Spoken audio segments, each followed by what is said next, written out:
here, and we should be good.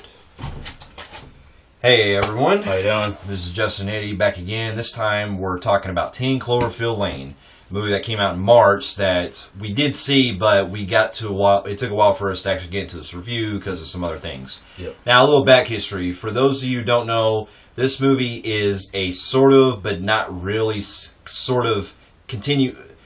It's set in the same universe as the first Cloverfield movie. Now, if you remember, Cloverfield was a movie that came out in 2008 that kind of redid the genre for the found footage, and it was trying to incorporate something we hadn't seen before, which was taking a monster movie and trying to put it in found footage form. And recently I watched the film finally after so long, and I actually dug it. I thought that it actually was intense. It had some really good scary parts. Yeah. And I like the whole idea that, you know, it actually takes place in the city and these people are trying to, you know, it's through their perspective. So anyway, after seeing this film, this movie got me really interested because I didn't even know what this movie existed until... this is like one of the rare movies that actually pulled a last-second trailer on us. Wouldn't even release the other parts of the trailers and just like, boom. The only reason this movie... and then it was in theaters. It was like, holy shit, you know? Yeah. The movie was attached to a trailer. It was on a trailer that was attached to 13 Hours, The Secret Soldier of Benghazi. Yeah. And not people just watched it. They're like, whoa, what the hell is that movie? So it came out, and when it was coming out, I was like, well, I got to check this movie out. Yeah. And then so I finally got to see it, and lo and behold, I was really surprised. The movie succeeded my expectation. I really loved it a lot. A lot of people are going to go into this film thinking that it's going to be like Cloverfield or some alien film. But actually, what it was is that actually, they actually put that. It's a unique movie because it being a spinoff sequel to Cloverfield, that's actually like really late to the end. This focuses on a suspense thriller of John Goodman pretty much taking people captive. Yeah, and so you get the type of movie where you think he's brainwashing them. Like you're brought to think that he's brainwashing them and lying to them about the apocalypse happened, and that's why he has them. Yeah. And then you start seeing him doing some really weird, nasty shit to people, and the way he's acting, the way he comes out at the people, the way he where he chained her up and all that. So the story goes is that Mary Elizabeth Winstead is, I guess she's in college or something. She's on her way out to see. I forgot where she's going, but she gets in an accident. And so after she gets in this accident, John Goodman takes her underground. And what she is starting to think is that he's a killer. Yeah. But as the movie is progressing, he's telling her information about how there's an apocalypse happening and everything. That aliens took over. They don't know if it's Russian or if it's real aliens and stuff like that. And at the same time, you also get introduced to this other character that's from the movie, Inmate, who's also there. He has a broken arm. And we don't really know much about him on the fact that he helped John Goodman create the bunker. Yeah. And so... Well, the thing is he pretty much has him, captive, and like I was saying, it's a unique story. Basically, it's like, they pretty much, you don't know, like, you think he's the bad guy, or it could be a twist, and you might think the other guy's the bad guy. And then you think it's going to lead into a Cloverfield film. Yeah. Then it's like, oh God, now it's leaning into this way. Did he kidnap him? Is he lying? It throws you around, and the suspense was really great. Yeah. I can say that the way that they're building everything up with John Goodman, it really does make you question. It has that very good psychological approach where you don't know whether you can trust this guy or if he's really lying or if he's telling the truth. I love that. I love that they're actually building that suspense. And there is a lot of intense parts in this movie that happened. Not going to spoil anything at all, but man, when stuff goes down in this movie, you're just like, wow, I didn't see that coming from and this is actually one of the few movies that is a spin-off sequel to an original movie that I would approve of being a good movie, because usually when people take that route, it can be it's a test. It's a test. Yeah. Because if you fail, you get chewed out. So it's like balls to make a movie that is considered a spin-off sequel to a original movie. I'm not trying to make comparisons, but basically it's the equivalent that they took with remember how when Blair Witch the Blair Witch Yes, Project. Blair Witch Project, found footage, Book of Shadows, Blair Witch 2 was a movie, an actual movie. Picture, the only difference is that 10 Cloverfield Lane is a better movie than Book of Shadows. Yeah, by far. But anyway, the movie does deal a lot with a lot of, like, some interesting little details you get here and there about John Goodman's character and also about Mary Elizabeth Winstead's character. And there's some twists in it. Yeah, there's a lot of cool twists they do where you don't see coming at all. And I love the fact that the whole movie, about 90% of it, takes place underground. Because there's probably stuff that's going on above that we don't know about that can really make a lot of things, in the end, come full circle. It's nice to see John Goodman trying to make a big comeback.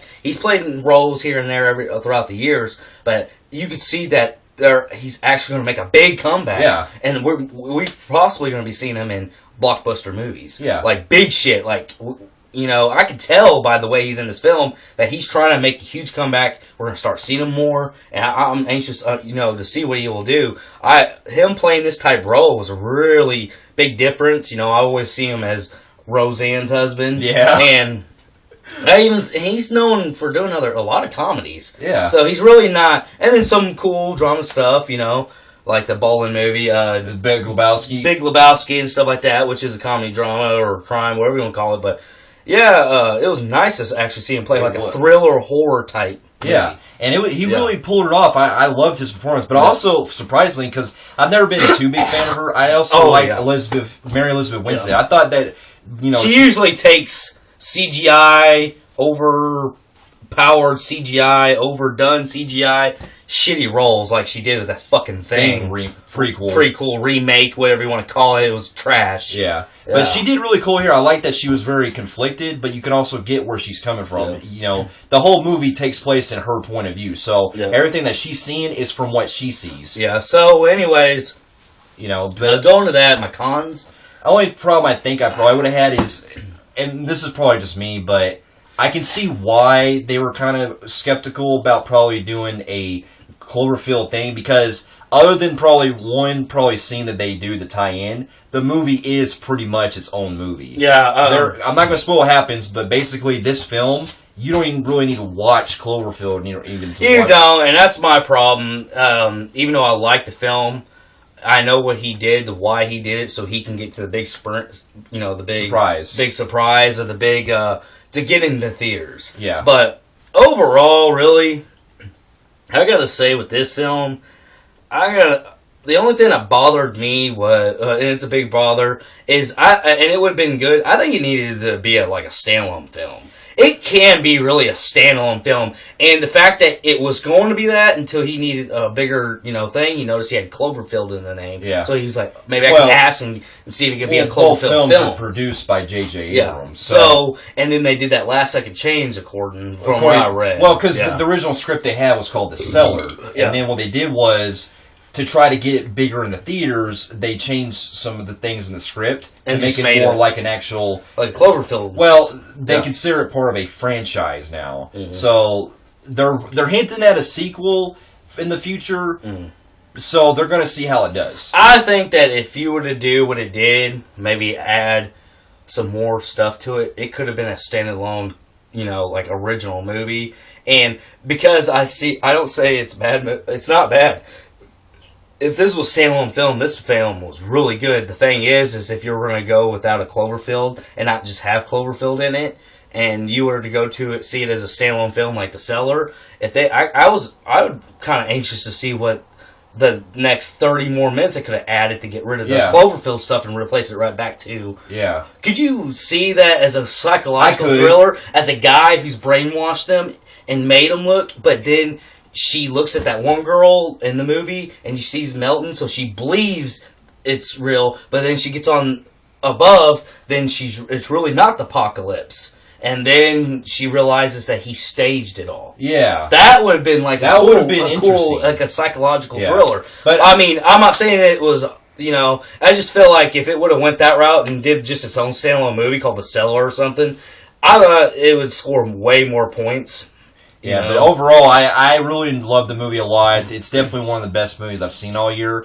I'm going to give it a 9 out of 10. I'd say it's really damn good. I finally watched the first one, I'm I like this one just a little more because it does seem like it progresses a lot of things better. Yeah. But overall, I'd say really check it out. I liked it. There's a lot of stuff I was hoping they would do a little bit more to the story. Yeah, other than the little things I kind of missed that I kind of wish they could have put back in for the actual Cloverfield tie-ins. I could have seen. But for what it was, I enjoyed it. I kind of was a little disappointed that we didn't get much of a backstory of that guy that was in there. He was pretty much just boom. Well, he kind of gives him somewhat one, but it doesn't like give you the emotion of it.